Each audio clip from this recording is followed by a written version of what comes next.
ఒకవేళ ఈ ఎన్నికల్లో మీరు ముఖ్యమంత్రి అయితే మీరు బీహార్లో ఏ మార్పును తీసుకువస్తారు? నేను వృత్తిరీత్యా ఒక డాక్టర్ని కాబట్టి నేను అన్నిటికంటే ముందు ఇక్కడ విద్య ఏ వ్యవస్థ అయితే ఉందో దాన్ని మార్చడం జరుగుతుంది. మరియు రెండో విషయం ఏంటంటే ఇక్కడ ఉన్న నిరుద్యోగ సమస్యను అంటే దానిలో కొన్ని మార్పులు చేయడం జరుగుతుంది. తద్వారా దానిలో కొంత మెరుగుదల వస్తుంది. అన్నిటికంటే మొదటి మార్పు ఏమిటంటే మా యువతకు ఉపాధి.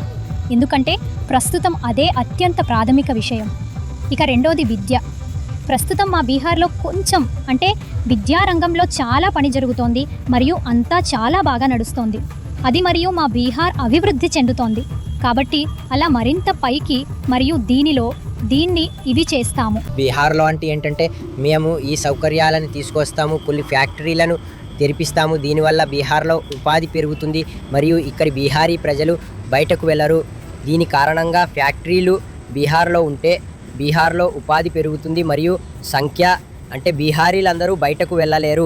అమ్మాయిల మీద కొంచెం ఎక్కువ శ్రద్ధ పెట్టడానికి ఇష్టపడతాను. ఎందుకంటే ఈ రోజుకి అమ్మాయిలు ఒంటరిగా తిరగడం అయితే ఉంది. చెప్పడానికి వారు సురక్షితంగా ఉన్నారు, అది ఇది అని ప్రజలు అనేస్తుంటారు. కానీ అమ్మాయిలు అలా లేరు.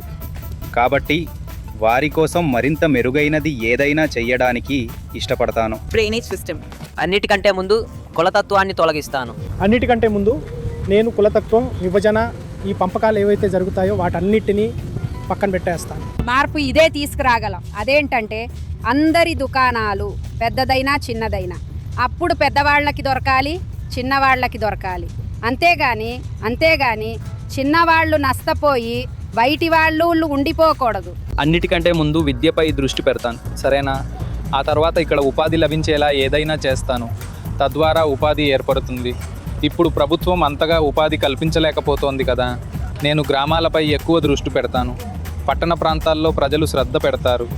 ఏదైనా పథకం ఉంటే పట్టణ ప్రాంతానికి తెలుస్తుంది, కానీ గ్రామీణ ప్రాంతాల్లో పథకం గురించి అస్సలు తెలియదు. గ్రామీణ ప్రాంతాల్లో కేవలం పథకం ఉందని చెబుతారు. అది ఏ పథకమో వారికి తెలియదు. వాళ్ళు సైబర్ క్యాఫ్కు వెళ్తారు. సైబర్ క్యాఫ్లో వాళ్ళ దగ్గర వేల రూపాయలు తీసుకుని మోమోసం చేస్తారు, అంతే కదా. కాబట్టి నేను అన్నిటికంటే ఎక్కువగా గ్రామీణ ప్రాంతాలపై దృష్టి పెడతాను ఈ విషయంపై.